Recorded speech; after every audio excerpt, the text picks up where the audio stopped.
I had scored 95% in class 10th and this is my mark sheet. आज की इस video में हम लोग यही डिस्कस करने वाले हैं कि किस तरीके से मैंने 95% इन क्लास 10 स्कोर करा था, क्या मेरी कंप्लीट स्ट्रैटेजी थी, क्या रूटीन था, कौन सी बुक्स को मैंने फॉलो करा था।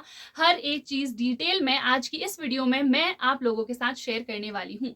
So before starting the video let me introduce my self, क्योंकि बहुत सारे लोग मुझे नहीं जानते होंगे। My name is Anjali Verma and मैं फिजिक्स वाला, अनअकैडमी एंड अड्डा 24/7 तीनों में ही पढ़ा चुकी हूँ and now I am back on my channel. इस चैनल पे क्लास 9th और क्लास 10th दोनों के लिए ही वीडियोस आएंगी एंड इस चैनल पे मैं आप लोगों को साइंस एंड मैथ्स दोनों ही सब्जेक्ट्स पढ़ाने वाली हूँ।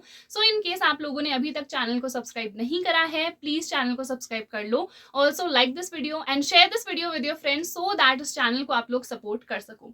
सो without wasting any more time let's get started. तो सबसे पहले तो यार, अगर आपके दिमाग में ये चीज है कि 95% तो सिर्फ टॉपर्स ही स्कोर कर सकते हैं, हम तो एवरेज हैं, हम बिल्कुल स्कोर नहीं कर पाएंगे, या फिर आपको ऐसा लग रहा है कि 95% या 90% लाने के लिए ना हम लोगों को 9 से 10 घंटे पढ़ने पड़ेंगे और वो तो भैया हमारे बस की बात है नहीं, तो ये चीज भी अपने दिमाग से बिल्कुल निकाल दो। क्योंकि अगर आप एवरेज हो, आप तभी भी 90 या फिर 95% लेके आ सकते हो एंड आपको डेली के 9 से 10 घंटे पढ़ने की जरूरत बिल्कुल नहीं है। मैं जब क्लास 10th में थी, ऑन एन एवरेज में 2 से 3 घंटे ही पढ़ती थी एंड हाँ, ये जो घंटे हैं ना, ये सेल्फ स्टडी के हैं, फोकस्ड स्टडी के हैं। ये नहीं कि साथ साथ इंस्टाग्राम भी चल रहा है, नोट्स भी बन रहे हैं, या फिर टीचर से पढ़ रहे हो तो उसको भी सेल्फ स्टडी में काउंट कर रहे हो, नहीं। 2 से 3 घंटे खुद के सेल्फ स्टडी के हैं। कैसे ये घंटे निकालने हैं, अगर आप ट्यूशन जा रहे हो, स्कूल भी जा रहे हो, इसके साथ साथ कैसे सारी चीजें मैनेज करनी है, सब कुछ मैं इस वीडियो में बताऊंगी, ठीक है। तो सबसे पहले देखो, आपके कौन कौन से सब्जेक्ट्स हैं, एक कॉपी में लिख लो। जैसे कि मोस्टली क्या होगा, Hindi, English, science, SST, maths, है ना। बहुत सारे बच्चों की आईटीबी होगी या फिर सीएस, एआई। तो ये जो भी सब्जेक्ट्स हैं लिख दो कि भैया मेरे 5 या 6 ये टोटल सब्जेक्ट्स हैं, ठीक है। अब उसके बाद मार्क करो कि कौन सा सब्जेक्ट ऐसा है जो मुझे सबसे ज्यादा आसान लगता है, which is my favourite subject. Hindi भी हो सकता है, लिख दो बस, ठीक है। हिंदी इंग्लिश को हटा के चलो। अब देखो कि साइंस है, मैथ्स है और सोशल साइंस है। अब इन तीनों में मुझे कौन सा सबसे इजी लग रहा है और कौन सा सबसे ज्यादा डिफिकल्ट लग रहा है। जैसे अगर मैं अपनी बात बताऊं तो मेरे लिए मैथ्स ना सबसे ज्यादा आसान था और मुझे एसएसटी सबसे ज्यादा डिफिकल्ट लगती थी, ठीक है। क्योंकि यार उसमें सिविक्स भी है, हिस्ट्री भी है, जो कि मुझे बिल्कुल पसंद नहीं थी। भले ही बाद में मेरे 94 मार्क्स आ गए थे, बट मुझे पसंद बिल्कुल भी नहीं थी और मुझे बहुत डिफिकल्ट लगती थी, ठीक है। तो ये हो गया हमारा डिस्ट्रीब्यूशन कि ये इजी लग रहा है, ये डिफिकल्ट लग रहा है। अब इससे हमें हेल्प क्या होगी, इससे हमें हेल्प ये होगी कि हम दिन के सिर्फ 2 ही सब्जेक्ट्स पढ़ेंगे, ज्यादा नहीं लेंगे, ठीक है, क्योंकि बहुत ज्यादा प्रेशर हो जाता है और एक सब्जेक्ट पे हम अच्छे तरीके से फोकस नहीं कर पाते हैं। तो हमें ये डिसाइड करना है कि भैया हमें कौन सा सब्जेक्ट लेना है। एक तो आपको दिन का इजी सब्जेक्ट लेना है, जैसे कि हर दिन मैथ्स में कर लेती थी क्योंकि मेरा फेवरेट भी था और मैथ्स में प्रैक्टिस सबसे ज्यादा रिक्वायर्ड रहती है, तो मैथ्स में मेरी प्रैक्टिस भी डेली हो जाती थी, ठीक है। तो एक इजी सब्जेक्ट ले लिया। इसके साथ साथ आप लोग एक डिफिकल्ट सब्जेक्ट को लो, ठीक है। जैसे कि मेरे लिए एसएसटी डिफिकल्ट है। अब एसएसटी मैंने ले लिया और मैंने क्या कहा कि मैथ्स में रोज कर रही हूँ, तो एक दिन एसएसटी करी और जब मान लो एक दिन भी नहीं, जब तक आपको लग रहा है कि एसएसटी में मेरा मन लगा है तो आप एसएसटी ही करो, उसके बाद आप साइंस में स्विच हो जाओ। क्योंकि ये सब्जेक्ट्स ना मेजर सब्जेक्ट्स हैं। हिंदी इंग्लिश हम लोगों से फिर भी हो जाता है, इवन सीएस आईटी भी हो जाता है, बहुत डिफिकल्ट नहीं है। बट ये 3 जो सब्जेक्ट्स हैं मेन है, तो आपको सबसे ज्यादा फोकस इन्हीं पे करना है। हाँ, ये नहीं है कि हिंदी इंग्लिश को निग्लेक्ट कर दो कि एक दिन पहले पढ़ेंगे, ऐसा भी नहीं करना है, उसको भी पढ़ना है। बट अभी जो टाइम है उसमें मेजरली इन तीनों सब्जेक्ट्स पे फोकस करना है, इसीलिए मैं आपको ये बता रही हूँ, ठीक है। तो आपने डिसाइड कर लिया कि हर दिन मुझे 2 सब्जेक्ट ही लेने हैं, उससे ज्यादा नहीं लेने हैं। समझ में आ गया। अब जब आप लोगों ने डिसाइड कर लिया है ना कि ये इजी सब्जेक्ट है और ये मेरे लिए डिफिकल्ट सब्जेक्ट है, नेक्स्ट चीज जो आप लोगों को डिसाइड करनी है वो ये है कि आप कंप्लीटली फोकस्ड होके कहाँ से पढ़ने वाले हो।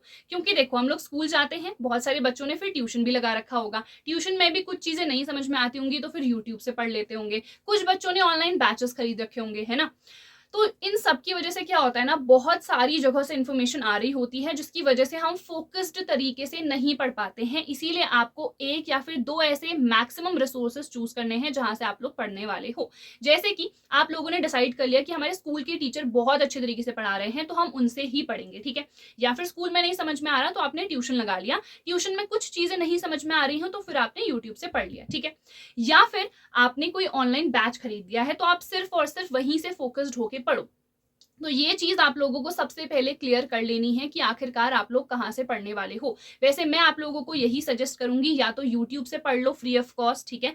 इसकी भी प्लेलिस्ट अलग से बना लेना कि अच्छा ये चैप्टर मैं इस वाली मैम से पढ़ने वाली हूँ, इस वाले सर से पढ़ने वाली हूँ, जो भी कुछ है, ठीक है? तो ये आपने अलग से अपनी प्लेलिस्ट बना ली कि मुझे यहाँ-यहाँ से ये सब कुछ पढ़ना है, ठीक है? समझ में आ गया? अब उसके बाद जब आपने ये भी डिसाइड कर लिया कि हमको पढ़ना कहाँ से है, तो उसके बाद आपको ये सोचना है और ये देखना है कि हम किस तरीके से आखिरकार पढ़ें। हमारा जो स्टेप बाय स्टेप रूटीन होना चाहिए वो आखिरकार क्या होना चाहिए, ठीक है? तो सबसे पहले देखो, मैथ्स को हटा के जितने भी आपके सब्जेक्ट्स हैं वो सारे मोस्टली थ्योरेटिकल हैं, तो आपको उनको कैसे पढ़ना है? सबसे पहले तो लेक्चर देखना है, कहीं से भी देख रहे हो, बैच है, यूट्यूब है, स्कूल से पढ़ रहे हो, सबसे पहले टीचर से पढ़ो और उस चैप्टर को खत्म करो। टीचर ने जो भी चीजें बताई है शॉर्ट में एक रफ कॉपी में उसको नोट डाउन कर लो। फिर खोलो उसके बाद अपनी NCERT which is most important, ठीक है? मैंने एज सच कोई रेफरेंस बुक का यूज नहीं करा था, मैंने सिर्फ मैथ्स के लिए आर.डी. शर्मा और साइंस के लिए एस चांद, क्योंकि काफी बढ़िया है, तो मैंने ये दोनों बुक्स का यूज करा था। बायो के लिए यूज नहीं करा था, केमिस्ट्री और फिजिक्स के लिए मैंने एस चांद की रेफरेंस ले रखी थी, बहुत बढ़िया है, ठीक है? अदरवाइज सिर्फ एनसीईआरटी से भी आप बहुत अच्छा स्कोर कर सकते हो, NCERT is more than enough, ठीक है? तो समझ में आ गया। उसके बाद आपको एनसीईआरटी पढ़नी है और खुद के हैंड रिटन नोट्स बनाने हैं, ये आपका थर्ड स्टेप रहेगा। This is very very important. बहुत सारे बच्चे सोचते हैं कि अच्छा टीचर ने नोट्स तो दे ही दिए हैं, हो गया, बट ऐसे काम नहीं चलता है, आपको खुद से लिखने हैं। भले ही आप जो भी टीचर ने नोट्स दिए हैं उनका यूज करो, बट खुद के हैंड रिटन नोट्स जरूर से जरूर बनाओ। क्यों? क्योंकि लास्ट मोमेंट पे जब हम लोग पढ़ रहे होते हैं ना, तो उस टाइम पे हम लोग ना सब भूल जाते हैं, क्योंकि हम लोग ने इतनी सारी जगहों से इतने सारे क्वेश्चंस प्रैक्टिस करे होते हैं, इतने सारे टॉपिक्स पढ़े होते हैं, तो हम ना बहुत ज़्यादा ऐसा सोचते हैं कि यार अब तो बिल्कुल कुछ समझ में ही नहीं आ रहा है। बट अगर आपके पास खुद के हैंड रिटन नोट्स है तो क्लैरिटी है कि अच्छा ये टॉपिक्स हैं और मुझे यहाँ से ये सब कुछ पढ़ना है, तो इसीलिए खुद के हैंड रिटन नोट्स बहुत बहुत ज़्यादा ज़रूरी है। उसके बाद अगर आप लोग चाहो तो एक अच्छा सा क्वेश्चन बैंक अपने लिए खरीद सकते हो। ओसवाल पब्लिशर्स के जो क्वेश्चन बैंक्स है काफ़ी बढ़िया है, मुझे लिंक मिलेगी तो मैं डिस्क्रिप्शन में प्रोवाइड कर दूंगी, आप लोग जरूर से जरूर चेकआउट कर लेना। इसके अलावा प्रीवियस ईयर क्वेश्चन पेपर्स तो मोस्ट इंपॉर्टेंट है। लास्ट 10 ईयर्स के प्रीवियस ईयर क्वेश्चन पेपर्स आपको सॉल्व जरूर करके जाने हैं, ठीक है? हर साल के अलग अलग सेट्स भी होते हैं, तो उन सारे सेट्स को भी सॉल्व करना। इसके अलावा सैम्पल पेपर्स देख लेना, क्योंकि जो पैटर्न है, जैसे साइंस की अगर मैं बात करूं, थोड़ा सा चेंज हुआ है, ज्यादा कुछ चेंज नहीं है, बस सेक्शंस में डिवाइड कर दिया है कि केमिस्ट्री का अलग है, फिजिक्स का अलग है और बायो का अलग है। अब यही पूरी जो स्ट्रैटेजी है ना आपको फॉलो करनी है सारे थ्योरेटिकल सब्जेक्ट्स के लिए, बट मैथ्स के लिए थोड़ा सा डिफरेंट होगा। अब ये डिफरेंस क्या है? तो आप लोगों को सबसे पहले लेक्चर तो अटेंड करना ही है, ठीक है? जो भी मेथड्स हैं वो आपको अच्छे तरीके से लिख लेनी है और उससे बहुत सारे क्वेश्चंस आपको सॉल्व करने हैं। एनसीईआरटी के जितने भी क्वेश्चंस हैं सारे के सारे आपको सॉल्व करने हैं, चाहे मिसलेनियस एक्सरसाइज हो या फिर नॉर्मल एक्सरसाइज या फिर एग्जाम्पल के क्वेश्चंस, ठीक है? इसके अलावा एनसीईआरटी इज नॉट इनफ, आपको मैथ्स के लिए आर.डी. शर्मा भी प्रैक्टिस करनी है। मैं जब क्लास 10th में थी मैंने आर.डी. शर्मा भी प्रैक्टिस करी थी, पूरी कोई भी क्वेश्चन नहीं छोड़ा था, इवन मैंने एस चांद भी प्रैक्टिस करी थी। बट आपके लिए इनफ है कि सिर्फ एक ही रेफरेंस बुक को आप लोग फॉलो करो। अब अगर आप लोग आर.डी. शर्मा को फॉलो कर रहे हो ना, तो उसके बाद कोई क्वेश्चन बैंक की आज सच आपको जरूरत नहीं पड़ेगी। बट अगर आप लोगों को लग रहा है कि यार आर.डी. शर्मा बहुत ज्यादा मोटी है, हमसे तो नहीं हो पाएगी, तो तब आप एक क्वेश्चन बैंक को प्रेफर कर सकते हो, क्योंकि उसमें क्वेश्चंस लिमिटेड हो जाते हैं और मोस्ट इंपॉर्टेंट क्वेश्चंस ही रहते हैं, ठीक है?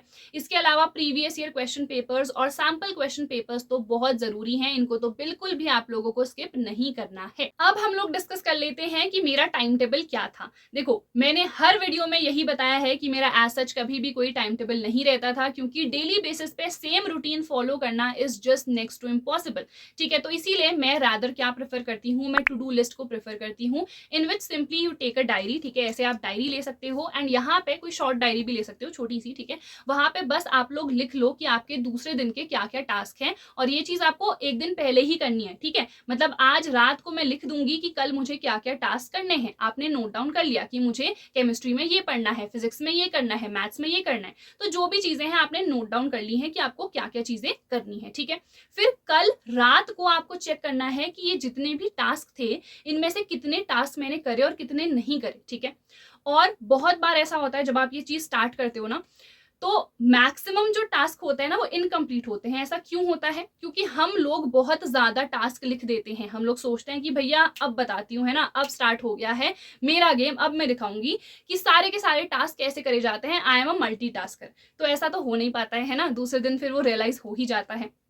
तो इसीलिए आप लोगों को बहुत ज़्यादा टास्क नहीं लिखने हैं, लिमिटेड लिखने हैं, जो कि आप खुद से आपको पता है कि हाँ भैया इतना कर सकते हैं, ठीक है। जैसे कि मुझे मैथ्स का ये वाला चैप्टर करना है या फिर केमिस्ट्री की एक्सरसाइज करनी है, ये वाले क्वेश्चंस प्रैक्टिस करने हैं, जो भी चीज़ें हैं, बट ऐसे ही टास्क लिखना जो कि आप लोग कर सको, सो दैट रात को जब हम टिक कर रहे हो ना तो मज़ा आए कि यार आज के जितने टास्क थे ना वो सारे के सारे मैंने कंप्लीट कर दिए। तो अगले दिन और ज़्यादा मोटिवेशन भी आएगा कि यार कल मैंने कर लिया था तो मैं आज भी कर सकती हूँ, ठीक है। समझ में आ गया। इसके अलावा रिवीजन बहुत ज़्यादा ज़रूरी है। बहुत सारे बच्चे ना 3 महीने पहले चैप्टर पढ़ चुके होंगे और अभी तक तो भूल भी चुके होंगे। तो इसीलिए आपको ऐसा नहीं करना है, बीच-बीच में रिवाइज़ करते रहो। अब रिवीजन कैसे करें? तो आप लोगों ने अपने हैंड रिटन नोट्स बना लिए हैं, ठीक है? तो उनको जभी भी आपने पहली बार वो चैप्टर कंप्लीट करा है, उसके 2 हफ्ते बाद एट लीस्ट आप लोग वापस से देख लो। बस नोट्स को देखो कि अच्छा ये कॉम्बिनेशन रिएक्शन थी, ये डिकम्पोज़िशन थी, ये वाली रिएक्शन थी, बैलेंस कैसे करना था। ये छोटी-छोटी चीज़ें ना अच्छे तरीके से आप लोग देख लो। तो इस तरीके से आपको रिवीजन करना है। समझ में आ गया। इसके अलावा अब भैया डिस्ट्रैक्शंस इतने सारे हैं, है ना? इंस्टाग्राम पे रील्स है, यूट्यूब खोलो तो शॉर्ट्स हैं, है ना? पबजी है, जितनी चीज़ें हैं ये सब हमारे लिए डिस्ट्रैक्शन है। तो ये डिस्ट्रैक्शंस को हम लोग कैसे दूर कर सकते हैं? सबसे पहली चीज़, सबसे बढ़िया जितनी भी ये चीज़ें हैं अनइंस्टॉल करो। अब मैम इंस्टाग्राम तो हो जाएगा बट यूट्यूब से तो हम लोग पढ़ते हैं, तो मैंने क्या कहा, यूट्यूब आपको सिर्फ तब खोलना है जब आपको कोई वीडियो को डाउनलोड करना है, उसको डाउनलोड करके नेट बंद कर लेना है और सीधे पढ़ने बैठ जाना है, ठीक है। स्क्रोलिंग का अलग से टाइम निकाल दो कि हाँ चलो 15 मिनट मैंने डिसाइड कर लिया है, मम्मी को बोलो, ठीक है, कि मम्मी मुझे ना सिर्फ 15 मिनट ही स्क्रोलिंग करनी है और उसके बाद आप मुझे कह देना कि अब मुझे पढ़ना है, ठीक है। बिलीव मी, बहुत ज़्यादा रोल प्ले करती हैं मम्मी या फिर पापा। जब वो लोग डाँटते हैं ना या कहते हैं कि अरे हो गया बस इतना ही फ़ोन चलाना है, तो हम लोग उसके बाद खुद ही पढ़ने बैठ जाते हैं, ठीक है। वैसे मैंने अपने टाइम पे तो अपना फ़ोन मम्मी को ही दे दिया था कि मम्मी आप रख लो, मुझे इसको मत देना, बस जब कोई वीडियो डाउनलोड करनी होगी या पढ़ना होगा सिर्फ़ और सिर्फ़ तब ही देना, ठीक है। तो ये चीज़ आप लोगों को भी करनी है और जो बाकी डिस्ट्रैक्शंस हैं दोस्त वाला या गर्लफ्रेंड बॉयफ्रेंड वाले, वो भी थोड़े टाइम तक यार अवॉइड कर लो, ठीक है। अभी एग्ज़ाम्स सबसे ज़्यादा इम्पोर्टेंट हैं एंड ऐसा नहीं है कि ये 10th के एग्ज़ाम्स हैं तो इसके मार्क्स मैटर नहीं करते हैं तो हम लोग नहीं पढ़ते हैं। जब हम 10th 12th या किसी भी कॉम्पिटिटिव एग्ज़ाम के लिए प्रिपेयर करते हैं ना, तो हमें हार्ड वर्क करना आता है। चाहे हम सक्सीड हों, चाहे हम सक्सीड ना हो, चाहे वो परसेंटेज आए, चाहे वो एग्ज़ाम क्रैक हो ना हो, इट डज़न्ट मैटर, बट वो चीज़ आपको हार्ड वर्क करना सिखाती है और वो चीज़ आपके साथ हमेशा ज़िंदगी भर चलती ही रहती है। आज भी मैं हार्ड वर्क क्यों कर पा रही हूँ, चाहे मैं जब किसी कंपनी में थी तब हो या अपने चैनल पे हो, कभी भी हो, मैंने कभी भी हार्ड वर्क करना नहीं छोड़ा। क्यों? क्योंकि 10th 12th में मैंने इतनी ज़्यादा मेहनत करी थी, तो मुझे पता था कि हाँ यार, मेहनत करोगे तभी वो फल आपको मिलेगा, ठीक है। तो इसीलिए आप लोगों को मेहनत करते रहना है। ये मत सोचो, लोग कहते हैं कि यार 10th के मार्क्स तो मैटर ही नहीं करते हैं तो हम पढ़ते ही नहीं है, ठीक है, 75% ले आएंगे, 80% ले आएंगे, हो जाएगा। ऐसा नहीं है, ये चीज़ आपको हार्ड वर्क करना सिखाती है, ठीक है। अब बहुत सारे बच्चे ये भी कहते हैं कि मैम इतने टाइम से तो हम पढ़ रहे थे नहीं, है ना, तो वो जो फ्लो है ना वो बिगड़ चुका है, अब वापस कैसे स्टार्ट करें, हम स्टार्ट ही नहीं कर पा रहे हैं। एक बार स्टार्ट हो जाए ना बस, तो उसके बाद तो हम लोग पढ़ के ही रहेंगे। तो अब वो स्टार्ट कैसे करें? तो देखो, आपको ना हमेशा ईज़ी चीज़ से ही स्टार्ट करना है, बी इट ईज़ी चैप्टर और ईज़ी सब्जेक्ट, जैसे कि मैं। अब अगर मैं पढ़ने बैठूँगी ना, तो मुझे लगेगा कि यार मुझे तो क्यों ही पढ़ना है, मेरा पढ़ने का बिल्कुल मन नहीं है। बट अगर मेरे सामने मैथ्स आ जाएगी तो आई विल बी लाइक चलो, चलो स्टार्ट करते हैं। क्योंकि मैथ्स मेरा फेवरेट सब्जेक्ट है और वो ईज़ी भी लगता है मुझे। तो वैसे ही चाहे वो हिंदी हो, चाहे वो इंग्लिश हो, बस एक बार स्टार्ट करो जो भी चीज़ आपको ईज़ी लग रही है। भले ही इंग्लिश की आप रीडिंग ही करना स्टार्ट कर लो, बस उतना ही करो या कोई समरी वीडियो ही देख लो। बट एक बार जब वो स्टार्ट हो जाएगा ना, तो फिर वो फ्लो आपका बना रहेगा, ठीक है। तो इट इज़ वेरी इंपॉर्टेंट कि एटलीस्ट आप स्टार्ट करो। और स्टार्ट कैसे करना है, हमेशा हमें किसी ईज़ी सब्जेक्ट या किसी ईज़ी चैप्टर से ही स्टार्ट करना है। अब बहुत सारे बच्चे बैठ जाते हैं बट उनका मन करता है यार 5 मिनट पढ़ लिया है, बहुत ज़्यादा पढ़ लिया है, अब मैं 10 मिनट का ब्रेक ले लेता हूँ, है ना। तो वो कंटिन्यू हम कैसे पढ़े for long hours, this is also important. तो there is a 5 minute trick जो कि मैं बहुत ज़्यादा यूज़ करती थी और मुझे बहुत ज़्यादा हेल्प मिली है इससे। हमेशा अपने दिमाग से कहो कि बस 5 मिनट और। मैं तो इसको थोड़ा-सा और भी मॉडिफाई कर चुकी थी। जैसे कि मैं कहती थी यार बस ये पेन खत्म हो जाए ना, बस तब तक पढ़ूँगी। पेन भी खत्म हो गई, यार ये ना पन्ना खत्म हो जाए या ये एक्सरसाइज खत्म हो जाए, बस तब तक पढ़ूँगी, इसके बाद नहीं पढ़ूँगी। बट मैं बार-बार ट्रिक करती रहती थी अपने दिमाग को और मैं लॉन्ग आवर्स के लिए पढ़ती रहती थी। मैं इवन सुबह के 5 या 6 बजे तक भी पढ़ती रहती थी और मेरा वो जो फ्लो है वो नहीं टूटता था, अनटिल एंड अनलेस मुझे पानी पीने जाना है या वॉशरूम जाना है, बस तब। ठीक है, तो आपके ब्रेक्स भी मिनी मिनी ब्रेक्स होने चाहिए, तभी जाके आप अच्छे तरीके से पढ़ पाओगे। एंड बहुत सारे बच्चे ये भी कहते हैं कि हम इसीलिए नहीं पढ़ पा रहे हैं क्योंकि हमारे पास प्रॉपर स्टडी टेबल नहीं है ना, ये सारे रिसोर्सेज नहीं है, तो हम इसलिए नहीं पढ़ पा रहे हैं। देखो आप मेरा घर देख रहे हो, यहाँ पे we never had a study table, we still do not have a study table proper वाला। ठीक है, तो हम लोगों ने क्या किया, हम लोगों ने स्टडी बेड टेबल्स ले लिए। छोटे से जो टेबल्स होते हैं ना, वो अपने बेड पे ही रख के प्रॉपरली हम उसी में पढ़ते थे, क्योंकि लेट के पढ़ना या बैठ के ऐसे ही पढ़ना थोड़ा सा यार डिस्ट्रैक्टिंग हो जाता है, और मतलब नींद भी आने लगती है कि यार आराम से बेड पे लेटे हैं, सो जाते हैं। तो इसीलिए आप लोग स्टडी बेड टेबल्स ले सकते हो, उनसे पढ़ो। 400 रुपए के आ जाते हैं मीशो से। ठीक है, आप लोग देख लो, अच्छे हैं वो, मेरे पास भी है, अभी दिखा देती है। ठीक है, अब क्या ही निकालू। तो ये टेबल बहुत ही बढ़िया है, थोड़ा सा अनस्टेबल होता है बट आपको तो पढ़ना ही है। मुझे अनस्टेबल इसलिए लगता है क्योंकि लैपटॉप में काम करना होता है, अदरवाइज आप लोग को तो सिर्फ कॉपी में लिखना है, पढ़ना है, तो उसके लिए इट इज वेरी गुड। ठीक है, तो परचेस कर लो। हर एक चीज मैंने इस वीडियो में कवर कर ली है, फिर भी अगर कुछ छूट गया है या कोई भी आपका डाउट है, मुझे कमेंट सेक्शन में बता दो। और चैनल को नहीं सब्सक्राइब करा है तो प्लीज यार चैनल को सब्सक्राइब कर लो, सो दैट ऐसी ही और अमेजिंग वीडियोस और अमेजिंग साइंस और मैथ्स के लेक्चर्स मैं इस चैनल पे लेके आ सकूं। So that is it for this video. हम मिलेंगे हमारी अगली वीडियो में। Till then bye everyone, take care, all the best.